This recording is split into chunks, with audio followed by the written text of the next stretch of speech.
Good afternoon, my conscious co-creators. Welcome to another edition of the Conscious Consultant Hour, Awakening Humanity. I am very, very pleased that you are all here with me today. We have a wonderful show in store for you, as we always do. And this one is going to be especially good. We have a wonderful guest. I think you'll really, really like her. But of course, before we get to introducing my guest, first, of course, we have my blog post from a couple of years ago, just taking them in order. And this one, actually kind of a nice one. I think my guest will like this one. The title of this blog post is The Magic of Life Happens When We Least Expect It. We all have a desire to control our lives and our futures. The thought of being out of control usually terrifies us. Anything we can Anything can feel better than losing control. So we grab onto it and hold the things we can tightly, for at least we can have some sense of control that way. It comforts us to control our diets, our exercise, our daily routines. In fact, we might become so attached to our routines that we cannot allow anything to change them. We make the routine more important than what it is that we really want to achieve, which is to be happy, to infuse our lives with joy and fun, living life for the adventure and the pure pleasure of it. Yet we often do not realize that by holding on so tightly to control, we leave little room for magic. For life cannot bring us the serendipitous connections when there is no space for us to receive them. It is only when we loosen our grip on controlling our lives that life has a chance to get in and bring us something beyond our imagination. When we try to force magic to happen, it never does. Grabbing and holding ourselves so tightly to what we have planned out for ourselves squeezes the very juice out of life. We do this by holding our expectations so firmly that nothing can come to us outside of our expectations. Yet the real magic happens when we least expect it. For it is only when we allow ourselves to get lost that we can find something unexpected. It is only when we step forward without any idea of what we are getting ourselves into that life can truly surprise us. We might be walking a different route to our home one day when we suddenly meet the love of our life. Or perhaps we travel to a foreign land where we don't speak the language only to discover a connection to somebody you would have never met otherwise. In so many ways, we learn the most about ourselves and about life when we least expect it. For any expectation narrows down possibilities and constricts opportunities. When we are open, receptive, and fluid, then life can present us with a myriad of surprising options that we never imagined. Being willing to drop our expectation is a great place to start. Allowing ourselves to get lost, both figuratively and literally, can surely help. Lightening our grip and releasing our expectations will surely bring us closer to those moments when life can open our eyes and bless us with something truly miraculous. So, um,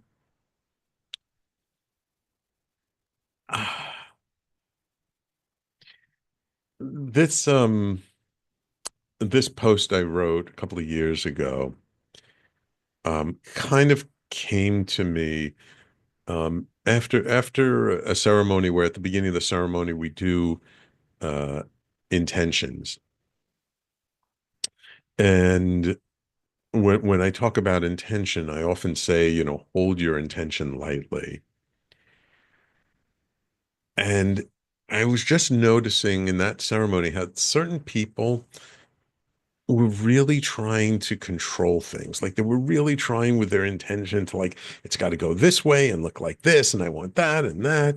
Um, it- and and when I feel that coming from people and I see that and I hear that, I often try to help people to kind of open up a little bit, to not be so concerned about controlling every little thing, but to opening up to the magic of life and what can happen.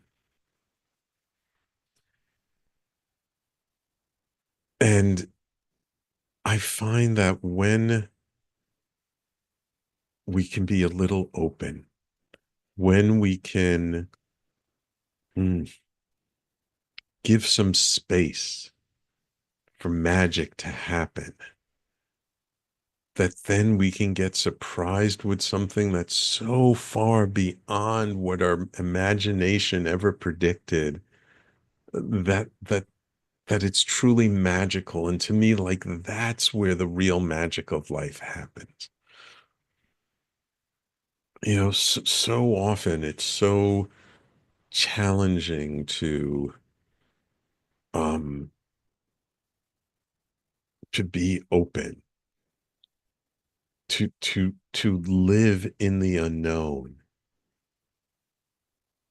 And especially these days where life is changing faster than we've ever imagined. And we don't know what tomorrow is going to bring, and we don't know what things are going to look like a year from now, a month from now, a week from now. God knows what's going to happen. And we have no control over that. It's not within our control. The universe is a far larger, far more complicated place than we can possibly wrap our rational minds around.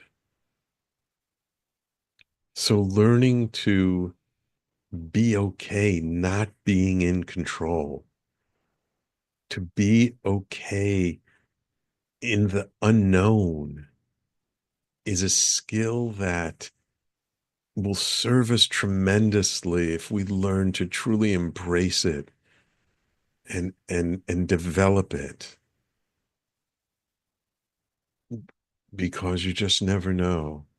There's so many times where my wife and I have gone to some place, some new place we had never been to before, and we walk around just getting lost, and we get so surprised by the things we find.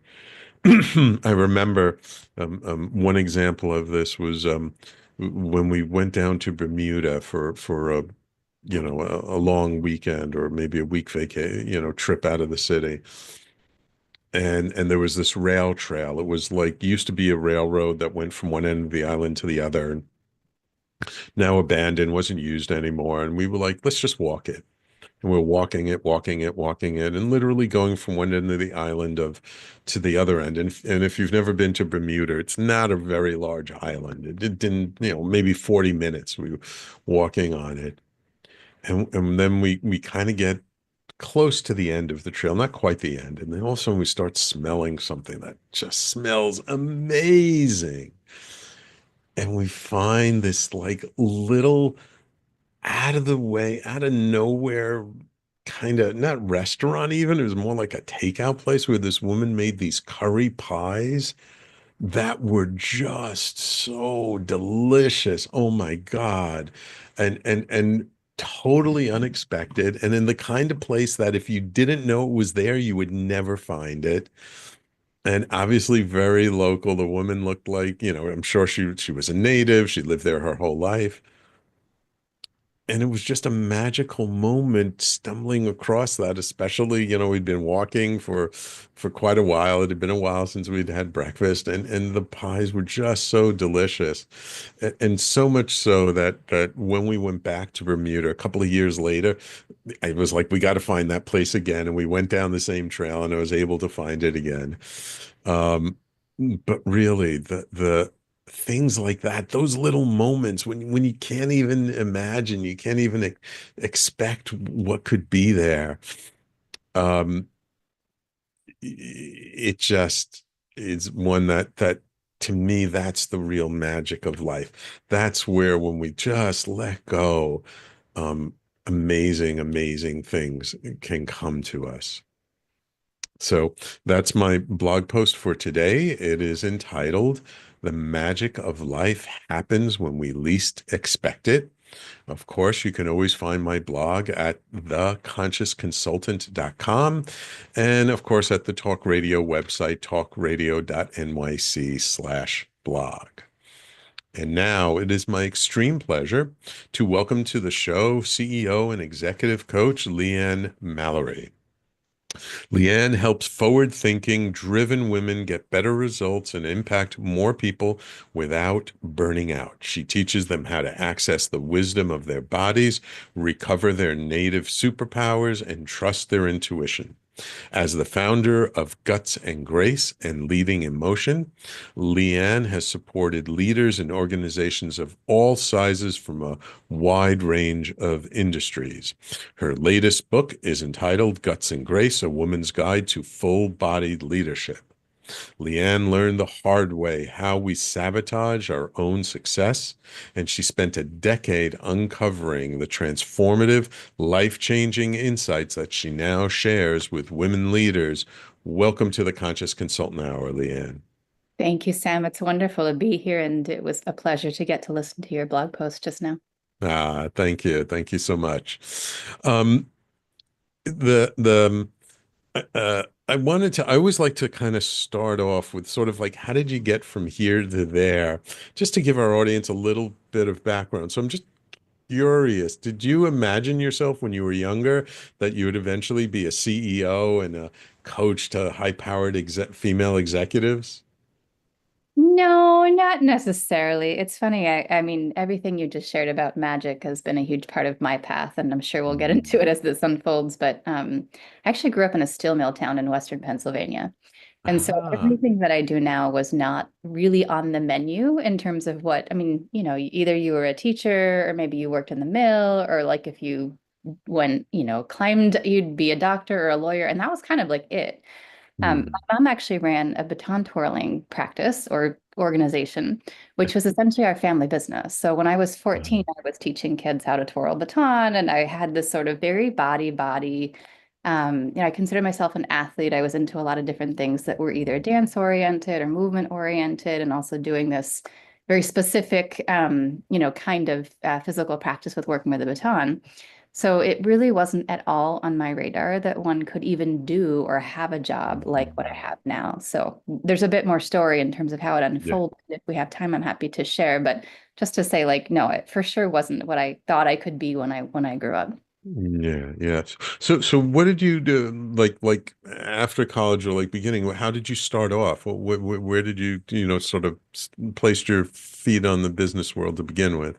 Yeah, my dad's dad was an architect. So I went to college thinking I was going to major in architecture. I was really good at science. I was really good at math. I was also really good at the more kind of squishy stuff and art and literature and things like this. And when I graduated, I had this sense that what I thought I wanted wasn't really what it was going to be. So I spent about a year, maybe a little less than a year in architecture, fell in love with like, Mm. human psychology, ended up Ah. studying really like social psychology, personality psychology, and developmental psychology. But I got Mm. into a network of people who were doing intergroup dialogue work, who were doing intercultural and international leadership work, more just as a hobby, Ah. something that was on the side. And when I graduated, I thought, if I could do this for a living, this would make me really happy. Mm. And I went abroad for a year, and on my way coming back from being abroad, someone who was connected to that intergroup dialogue community at the University of Michigan sent a job offer that was working with a boutique firm in San Francisco. And it was a really not an intercultural leadership role, but it was a Hmm. really deep transformational leadership organization. It was very boutique. It was the kind of place where a CEO would tell their friend that it was a little bit like an underground railroad for leadership and transformation. Hmm. And I got to work there at a very, like, kind of came in at a very intro level position, but climbed fairly quickly, became an executive coach at 26. Wow, that's really young to be an executive coach. It was kind of like I had no business doing it, but I was really like, I was both smart and I really got what made people tick, and I was really good at that. And I would say to my client Mm, when we meet for the first time, I'm not the expert in your business, but I understand your ego, what makes you tick. I understand what it mm, takes to actually transform. And so I would just give the disclaimer that we weren't going to work on their strategy, we were going to work on their self. mm, Over mm, time, I did that for 10 years. I became a really good strategist as well, just by nature of actually being with them in the work and I think frankly intuition. But I mhm, started out really just leveraging my people skills to be able to mm, support leaders and teams who were at odds with each other, who were having trouble growing, who were having team breakdowns, mostly working on the soft stuff, quote unquote, right? Actually right. was really making or breaking their businesses. And I got to see at that time underneath the hood of what makes very senior level leaders tick. And I Ah, to coach, often the only woman on the team, the only person of color on the mhm, team, because I was usually coaching the more junior people on the team, frankly, mm, right? And at that point in mm, time, um, so many years ago now, it was often the case that the folks who were a little bit more junior on the team, unfortunately, were not the white men. So mhm. it really gave me insight into what's challenging about being in that type of position, being the only on an executive team, for example. And that's actually how the body of work of Guts and Grace was born. Oh, beautiful, beautiful. Okay, let's hold it there for a moment. We need to take a break. When we come back, I would just love to hear about like when did you decide to jump ship and actually start to do your own thing after having like such an amazing opportunity. I have to say there are very few people I know who've been able to become an executive coach at such a young age. So you know that we got someone special here. So, everyone, please stay tuned. You're listening to the Conscious Consultant Hour, Awakening Humanity. We do this every Thursday, 12 noon to 1 p.m. Eastern Time, right here on talkradio.nyc and all over social media. And we'll be right back with our guest, LeeAnn Mallorie, in just a moment. Are you a conscious co creator? Are you on a quest to raise your vibration and your consciousness? I'm Sam Leibowitz, your conscious consultant, and on my show, The Conscious Consultant Hour Awakening Humanity, we will touch upon all these topics and more. Listen live at our new time on Thursdays at 12 noon Eastern Time. That's The Conscious Consultant Hour Awakening Humanity, Thursdays 12 noon on talkradio.nyc. Are you a high-achieving, growth-oriented leader? Are you interested in developing your authentic leadership while creating a healthy, inclusive workplace? Hi, I'm Dr. Mira Brancu, host of The Hard Skills on talkradio.nyc at 5 p.m. Eastern on Tuesdays, where we discuss how leaders develop the hard skills needed to make a greater impact. We interview experts, have live coaching, and tackle these challenges. Listen to The Hard Skills on Tuesday at 5 p.m. Eastern on talkradio.nyc. You're listening to Talk Radio NYC. Uplift, educate, empower.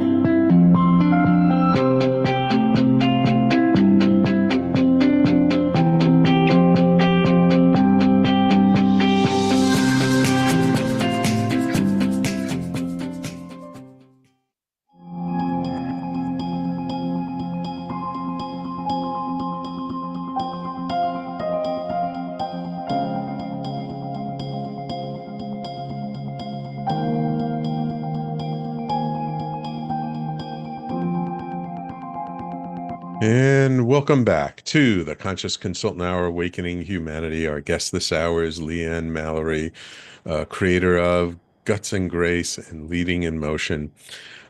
So LeeAnn, you had been working at this company, you've been doing executive coaching for quite a while. What made you decide to kind of jump ship and start your own business? The story Changes a little depending upon who's asking and what mood I'm in, which I'm sure is anyone who's left a job to do something else. I'll tell a couple aspects. I'll tell you versions of it. So one version is, as I mentioned, I was really delighting in a way in learning both the inner workings of what's true for leaders, for leadership teams, but also for women in particular who may be the only on their executive team. And around that time, I also began training at the Strozzi Institute Embodied Leadership School, which I think at the time was not so well known. Now, somatics embodiment is getting a lot more traction. So Yeah. I've been learning from them, teaching for them for quite a long time now. But it was new to me at the time, and really working with martial arts based and other even movement and dance based embodied leadership practices. What I found was that my women clients' results were just going off the charts. And it was like we had added some kind of interesting X factor to their transformation that really made a difference for them, both in their well-being, right? So they were burning out less, they were able to stay in the game more, but also in their influence and their impact. And through kind of a synchronistic and like slow organic process, it really led me to develop the tools that have now become what I teach in the body of work of Guts and Grace. Mhm. At the same time, I was also exploring other kinds of work. So I was actually doing a bit of exploration in sacred sexuality. I was doing other, beginning to kind of just barely start to scratch the surface of some of my work with plant medicine, some things that were a little bit more on the fringes of what one might be doing in the Mhm. context of leadership. And the tension of my expansion, I would say, created some friction with the organization that I was working for. And at some point, it became clear that I wasn't going to be able to keep expanding in those arenas that were much different than what Mhm. we're doing in a I wouldn't say that work was traditional leadership. It was actually very deep. It was very transformational, but it still kind of lived in a certain type of a box. And I realized that I couldn't live in that type of a box. I think that's also true for many of us who leave a job or who are Yeah, moving yeah. into a different kind of role. So we decided to part ways. And at that time, what was clear to me was that the body of work of Guts and Grace had a life force of its own. Like, yes, I kind of Mm. created it, but also it was kind of creating me and like telling me, here's what you need to do next. No, it So was kind of created through you. 100%. Mm. And guiding me as well. Like there's something about maybe someone who has a methodology, it's like I developed it, but actually it's teaching me. And so Mhm. what it taught me was that it wanted to be a year-long transformational program. It taught me that it wanted to be working primarily or really specifically with women. There have been a few men who've come through the Guts and Grace curriculum, and the Mm. tools work fine for anyone of any gender. But that at that time, it's like the access to power through a female body in the Mhm. workplace at that time, 15 years ago, had a certain kind of shape that was allowed. And then there's like all this other range again of what Mm. we could Mm. be, what might Mm. be really where our power lies that wasn't so much on the menu. And so it got me excited to really focus on that work. It's taken a while to have that be the primary thing that I do. I also did some consulting, did work with executive teams and leadership teams, built custom programs, all the stuff that we do as consultants. But Guts and Grace, again, sort of slowly, organically really came to the fore as what's needed. And I think what's interesting is, in a way, the world is catching up. Mhm. Embodiment is more on the table now as an option Yes. for Yeah. people to transform themselves. People are talking more about trauma and how it may be showing up in the workplace. Yes. I think the feminine as an expression or a different kind of leadership is more part of the zeitgeist now, let's say, than it was 10, 20 years ago. So Absolutely. it's almost like I've been slowly riding a wave where things are really coming to a head or coming to fruition now more. Yeah. It's interesting. You mentioned a couple of things that even just 5, 10 years ago, you didn't hear that much about in the general conversation, and now are much more out there, such as plant medicine work, sacred sexuality, tantric types of endeavors. And it's interesting to hear that this all informed you sort of on your journey and kind of supported you in going to this real route of embodiment. And that's something that I know from the psychedelic space is talked about quite a bit, that sometimes people get caught up in the um, peak experience, in in either the experience of medicine or going to some weekend boot camp or workshop, but really the real work is afterwards, is sort of embodying those insights, those feelings, those principles. Um, how did you come to really make embodiment like such a core element of the work that you do? I love this question, everything about it. First of all, I love a good peak experience. I am an Hmm. absolute experience high junkie in the ways that one can be. And, even these days, I sometimes get bored in things that would blow people's minds because I'm really Mm. putting myself in these situations that stretch me, that expand me, lots Mm. of stories that I could tell. And um, my work in Guts and Grace really is this other side of the coin that's like the depth of daily practice, the Mm. pristineness in a way of the path of integration and the path of mastery, not like mastery trying to get it right, but like I'm willing to come back to the same thing over and over again. I'm willing to feel myself in the same way over and over again. I'm willing to be taking a tiny baby step over and over again until I actually become a different human. Because when we expand Mm. through a peak experience, you can't unsee what you've seen. So like insight has longevity. If I sit in a medicine ceremony or I, go climb Mount Kilimanjaro and it's like I see the world in a different way. I see the world in a different way. But the truth is the body, like the mind moves fast, the body Mm. moves slowly.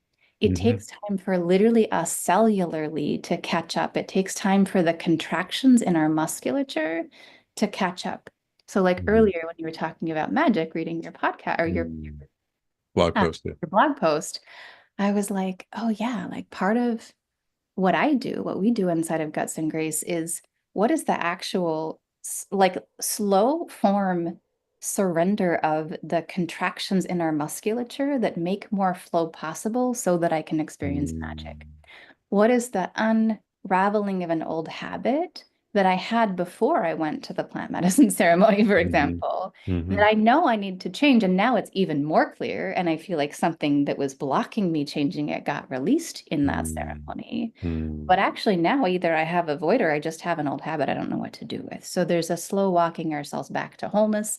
There's a Mm. walking ourselves back to more of an integrated state. And I say back because I personally believe, and many of my teachers would say as well, that our natural state, what we're born, what we come in with, is access to all of this, Right. is full Mm. centeredness, is the ability to surrender, is Mhm. our wholeness in these ways. But so much gets glommed on through our traumatic experiences, through our just daily Mm. experience, through our enculturation, through the workplace culture, et cetera, et cetera. Yeah. So it does take both. I also facilitate retreats, experiences. I take people Ah. on wild rides and journeys, but I don't underestimate the power of just like a simple daily practice or something Yeah. as a habit that actually helps us evolve. Yeah. Yeah. Yeah. Yeah. Absolutely.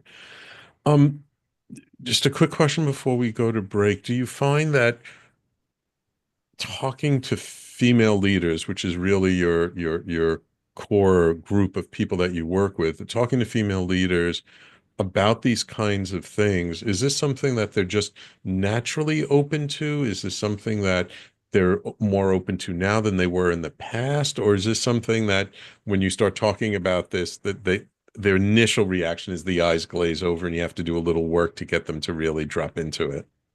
Well, let's come back to this more after break because Okay. female leaders are a pretty diverse group, right? So Ah, I would say all of the above, and I'd love to okay. talk a bit more. Absolutely. Absolutely. Okay. All of the above. All right, everybody. We're going to take a quick break. And when we come back, we're going to dive into a little bit more of like, what is Guts and Grace? What is the work that LeeAnn does? And what are the kinds of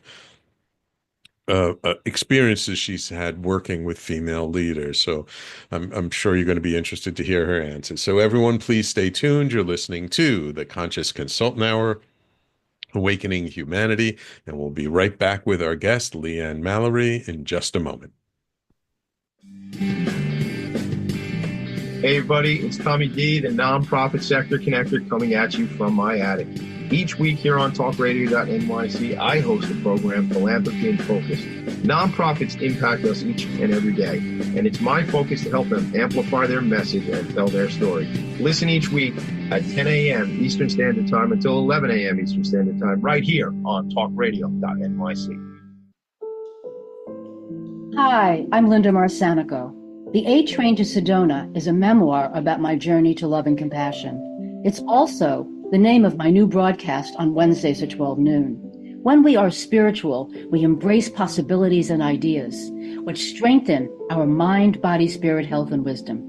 On the A Train to Sedona broadcast, I plan to interview guests who embrace these expansive practices. Join us on Wednesdays at 12 noon on Talk Radio New York City. You're listening to Talk Radio NYC at www.talkradio.nyc. Now broadcasting 24 hours a day.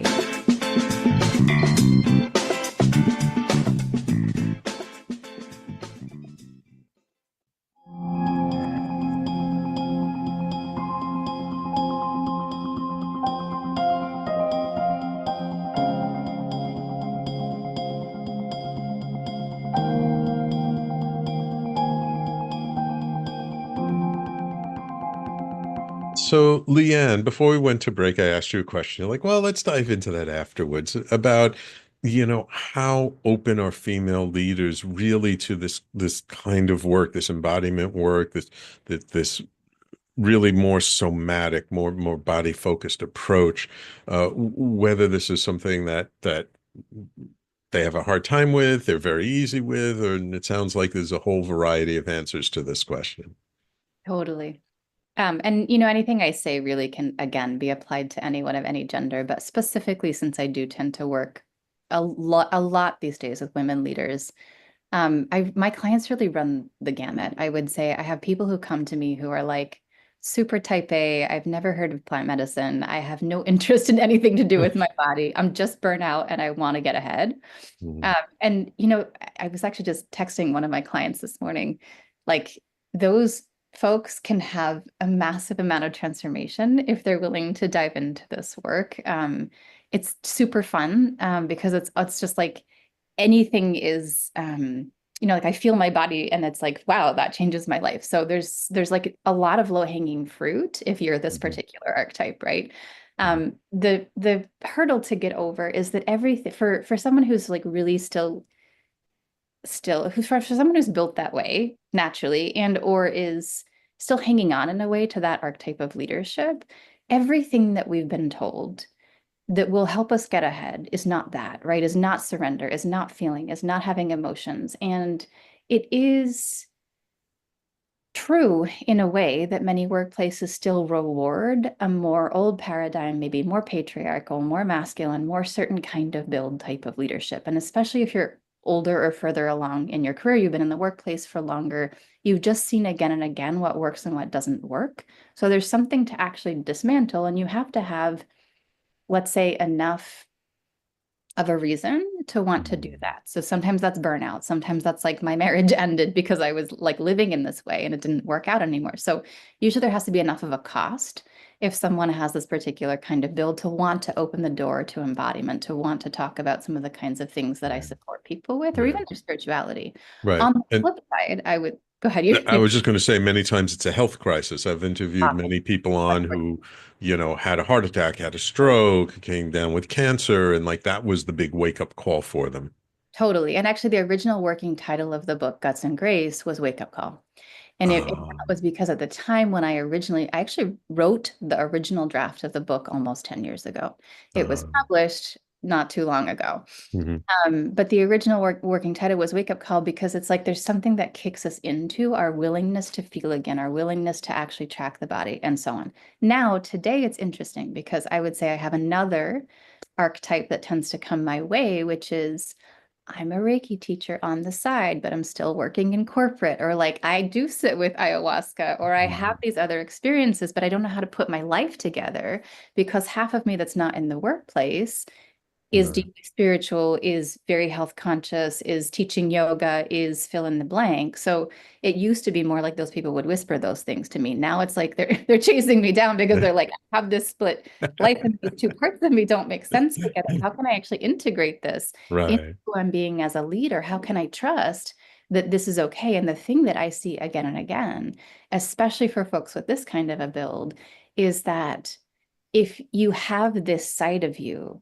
it is not an accident, and your highest level of potential, leadership, impact, contribution, influence will have to include it.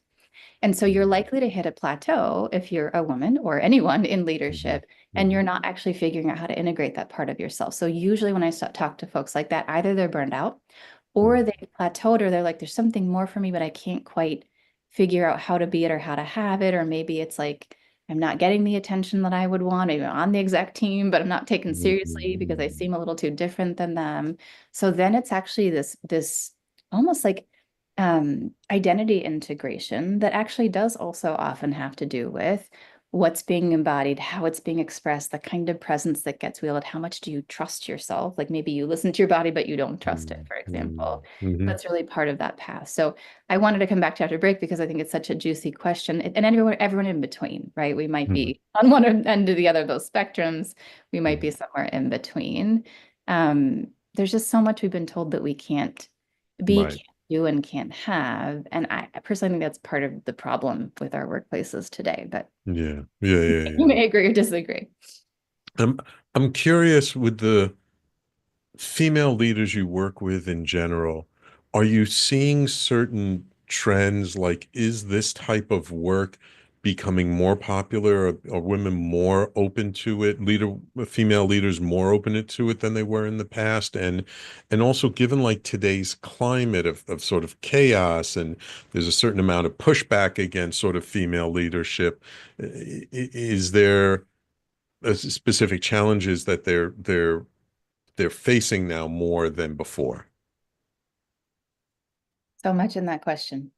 Yes, I ask big give a questions. simple answer. Yes, I do think people are more open. For sure, it's easier for me to talk about guts and grace and what we do and embodied leadership. And people go like, yeah, I've heard of that before, or like, I'm interested in that already. So for sure, like things are changing amongst women, amongst leaders in general, that people are more open to this type of work. In terms of the current climate, I guess one thing that I can say is that in a way, it makes it both easier and harder to invite people into this type of work. Because on one hand, many of us more raw, more burned out, more fractured, more stressed out, hurting more, however we react to stress and pressure. Frankly, whatever your politics are, right? Whether you're on the ride of what's happening politically right now, but it's just a lot, right? It's exciting, or whether you're on the other side of that coin and you're like, this is ruining my life in some way. Under a lot of pressure, there's a lot going on, and just the sheer pace and the chaos of it all asks a lot of our nervous systems. And most of us, because of how we've sort of shut down our access to the wisdom of our bodies, because we haven't practiced working with our bodies in a really grounded way over time, many of us are very afraid right now. And so if you're aware of that, I would say you might be more open to this type of work. Or again, on the other side of the coin, it's like, I don't want to touch this type of work because it's gonna blow me open even more than I think I can handle, right? So there's a whole category of people I would say who are holding on. And to come back to what you shared earlier, unfortunately, it's often a crisis of some kind that will have someone in that category be like, yeah, okay, I'm willing to do this now because I have to. So I'm often also like catching people on the other side of a health crisis or a spiritual crisis or a death or a loss of someone, for example. I'm wondering, are the women leaders who like are seeking you out and finding you, do you find like there are certain industries that they're working in that they're more likely to reach out to you, like technology or healthcare or something, or is it really just across the boards, all kinds of industries? I would say certainly, certainly there's certain kind of fallout in tech. Yeah. So, but no, I would say, um, I have a theory, I have a belief, Mm. which is Hmm. that in every kind of organization, in every industry, there's a certain number of people and women who are kind of like the seeds for what the organization could become. And I use the expression forward-thinking women leaders. It's the best that I have to be able to say quickly, but it's like, um, we would say, like, if you're aware of like the imaginal cells in a butterfly, where like the cells that are in a caterpillar that make it turn into the butterfly once it actually goes into the cocoon. So I believe that there are just people, maybe they're conscious consultants, right, who are kind of built that they're carrying the blueprint of the future, and they exist in every industry. They are my tribe. I would say the people who I love to serve are the people who are like, yeah, I kind of see what this could be. Maybe I'm able to voice that. Maybe I'm not. Maybe I need to grow into my full expression to be able to do that. Maybe my full expression is actually what moves the organization into that. So I've really steered away from saying my work is for someone in a particular industry, because as soon as I say that, I'll meet someone else and I'll be like, but you're exactly our tribe. Like, this work will totally work for you. And you might, and actually when I run programs, so we're doing an event in actually we do 2 events in Costa Rica this year that are more like a summit of gathering women. I run weekend retreats and different things. And it's like, people are surprised because there are leadership training programs that are like, for women in healthcare, for example. That's great. You're going to get a certain thing from that. Because we're working with the deeper layers, with embodiment, with the psyche, with the soul, with who am I really being? You can be in a room of people from totally different industries, but be working on the same thing. I also really work with people at different ages and different stages in their career. So I actually like the cross-pollination of learning from folks. Strategically, when we're in a cohort like that, and we're also looking at our businesses or looking at what's happening with our organizations, what's happening in the financial sector might really be interesting to someone in tech, because maybe I wasn't thinking that way. And then we can also cross-pollinate and pull it across. So I think there's both a business case for being in a multi-industry container, for learning from people who are not just in your industry in terms of innovation, in terms of being able to see bigger pictures or have new ideas. And then again, because the work is so human-centered that I'm doing, it doesn't really matter what the industry is. It's more like if somebody is interested in disruption, if they're interested in really transformation and coming into their full self-expression, they will love this work. You didn't mention something that sparked a question in my mind about the difference in ages. And I imagine that maybe some of the younger female leaders might be more drawn to the work, though maybe some of the older female leaders, maybe they need it more, or they're feeling more burnt out. So I'm curious about that dynamic between the youngest female leaders you work with versus the older female leaders you work with. Well, one thing I can say is that our younger women are struggling right now. I don't mean that universally, sure. And if you're listening, that doesn't apply to you. Forget I said that. But I think we can underestimate how challenging this time and being a young leader or a young woman in the workplace is at this time. I see a ton of burnout. I see a lot of pressure putting on ourselves or being put on by organizations. I think I just have a lot of compassion for anybody who's in their, let's say, 20s or early 30s at this time. And it's kind of easy to like not see the cost of it on them. Like they wear it differently. So that's only one part of an answer to your question. But I think for all of us who might be like, they've got it easy, they're young, like things are taken care of, like the psyches are different. The moment is different. The pressures are different.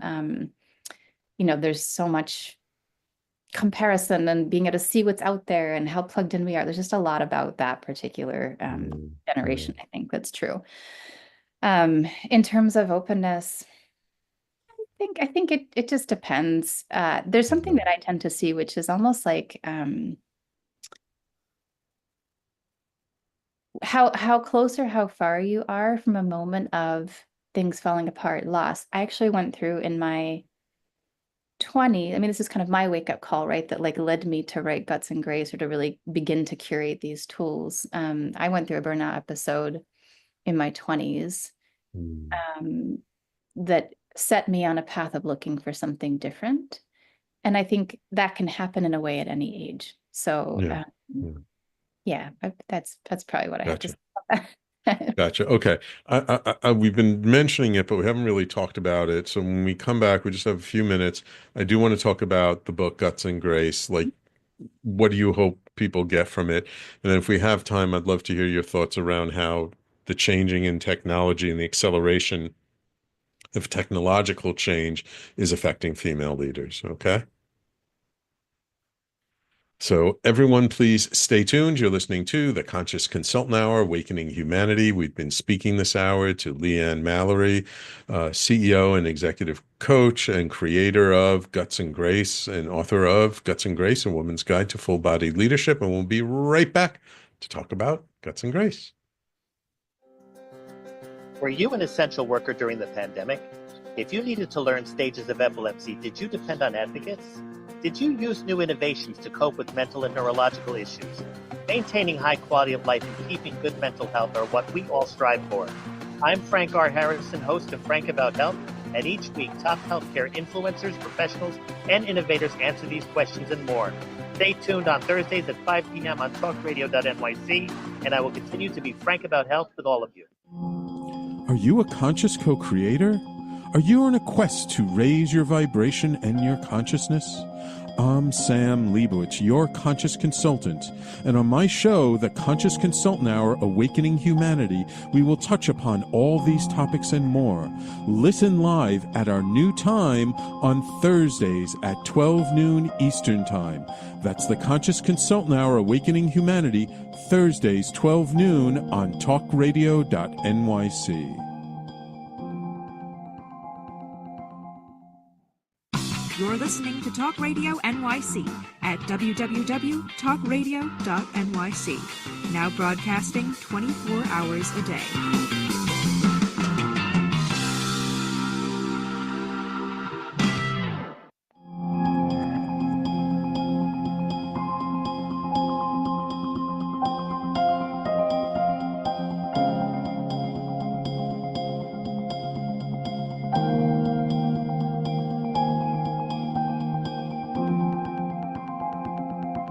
So, LeeAnn, you wrote the book Guts and Grace, A Woman's Guide to Full-Bodied Leadership. Who did you write the book for, and what do you hope they get out of the book?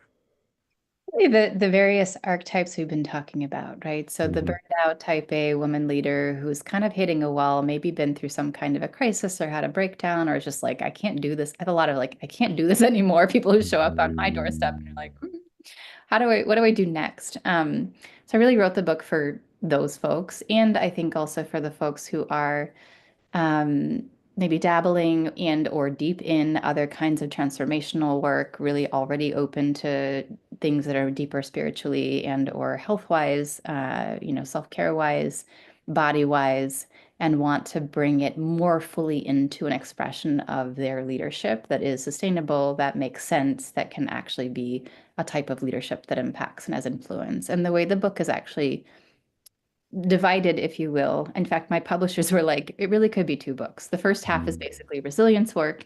The second half is leadership and purpose work, but both from an embodied lens. Mhm. And what I said was, look, there's lots of books on each of those things.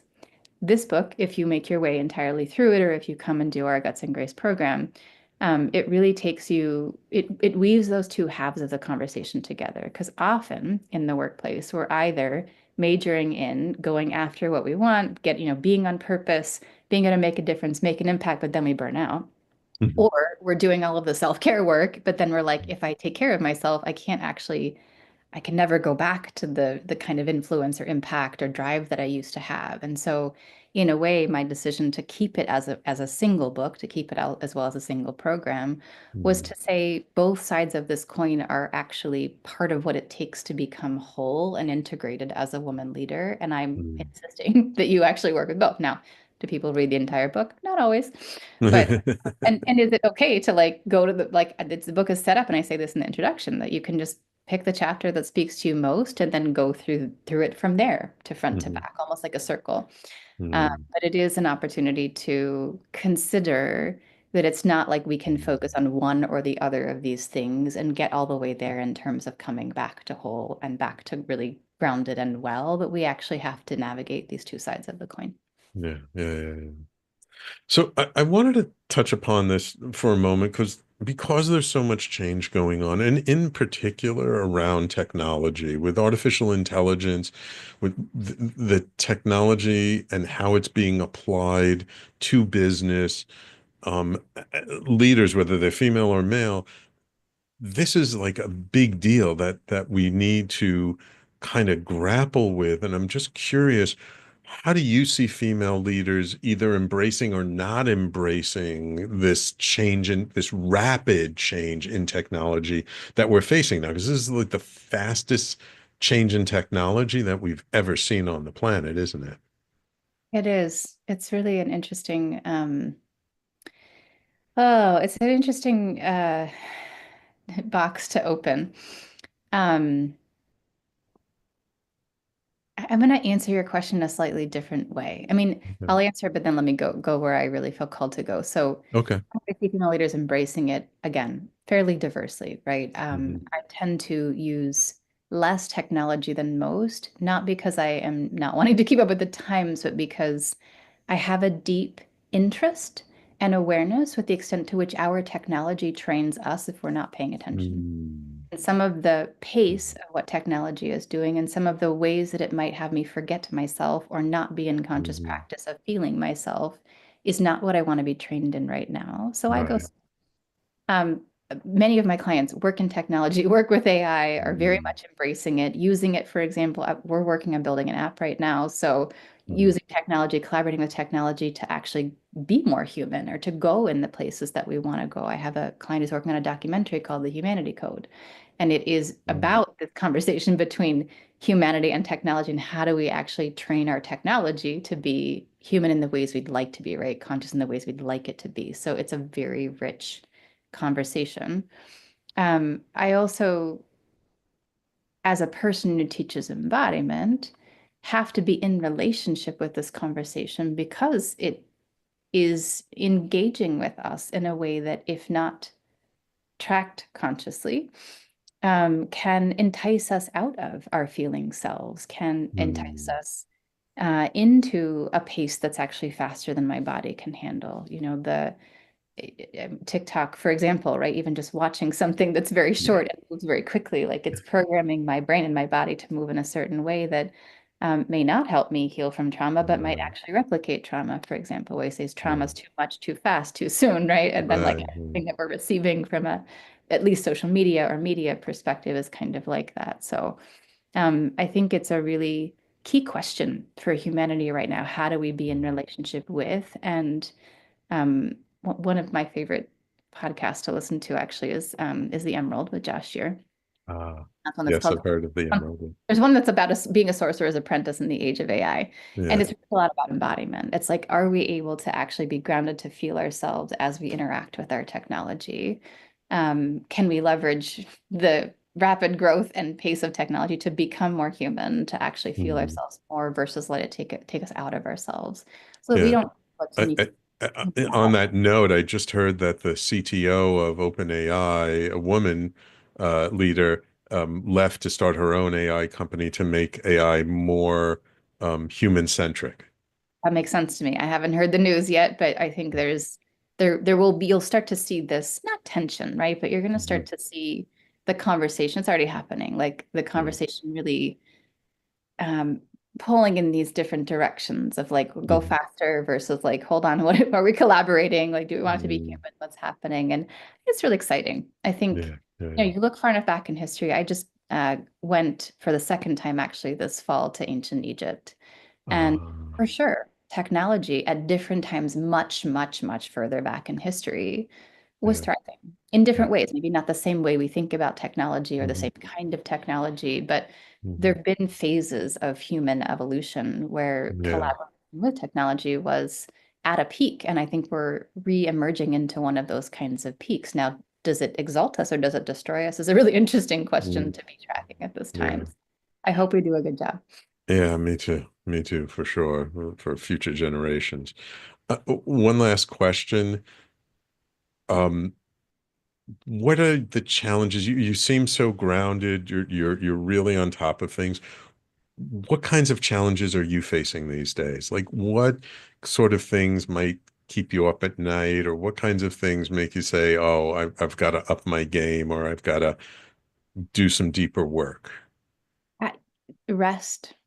Rest. I've been in a study of the next layer of, I'll say it this way, like unplugging from capitalism, unplugging from the patriarchy. I run a business. So like, Mm-hmm. not like, oh, I'm gonna go not do business anymore, but actually Mm-hmm. like, how can I as a business owner be more restful, slower, less influenced by the historical roots of capitalism for the Mm-hmm. sake of, I think for the sake of my own sanity at the Mm-hmm. moment, but also for the sake of being like learning how to be a model that we can um perhaps still do business, but maybe not have to throw the baby out with the bathwater, but not Yeah. do it in a way that it creates as much harm, or not do it in a way that's as harmful Yeah. to our bodies, for example. So I would say I'm Yeah. in my own deep study of that right now.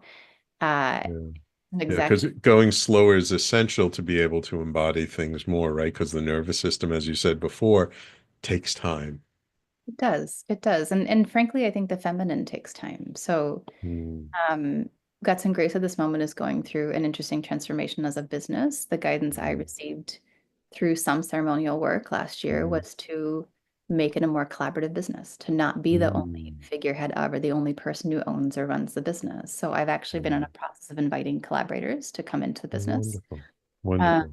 and just listening to what might be the way of innovating, of creating that is even more, let's say, deeply guided by the feminine, whatever that means Mm, to you, whatever that may mean mm, to the audience. But I think there's a council model, there's a collaborative, collective model that has in many ways and almost like been in conflict with, success in business. And I'm like, yeah, mm, I want to be part of hacking. How do we do that well? What does that actually look like now? So mm, mm. that's kind of my learning curve and uh, what I'm in a deep study of at the moment. Beautiful. Beautiful. LeeAnn, thank you so much. I could talk to you for hours. It's such a deep, rich conversation. If our audience is interested, want to learn more about your work, how would they find you? Where can they find you online? And, how can they be exposed to your work? Yes. So gutsandgrace.com is our website. If you go to gutsandgrace.com/sign up, you can get a couple of embodied leadership practices that are curated by me, that are audio guided, and then kind of a handbook on how to use them. I'm currently on Instagram at LeeAnn Mallorie, or LeeAnn.Mallorie, I believe, and LinkedIn. I spend a lot of time as well. So LeeAnn Mallorie on LinkedIn. If you spell my name right with an IE at the end of Mallorie, you will find me. I think I'm the only one that spells it that way. If you spell it wrong, you're going to find other people. Uh, And then, yeah, we're working on an app. So if you sign up for our mailing list, I would say, in some period of time, not too long from now, you'll have other ways to participate, do practice with us, stuff like that. That's our big project right now. Wonderful, wonderful. Well, thank you, LeeAnn. Thank you for taking time out of your schedule for coming on our show. Truly appreciate you. Thank you, Sam. It's been a pleasure to be here. Yes. And of course, thank you, my loyal listeners, for tuning in each week. Without you, there is no show. And don't forget, if you did miss any part of today's show, you can always catch the replay on talkradio.nyc and on all the major podcasting platforms, Apple, Spotify, Pandora, iHeartRadio, wherever you listen to podcasts. The Conscious Consultant Hour is there. Thank you all for tuning in. Take care. We will talk to you all next week.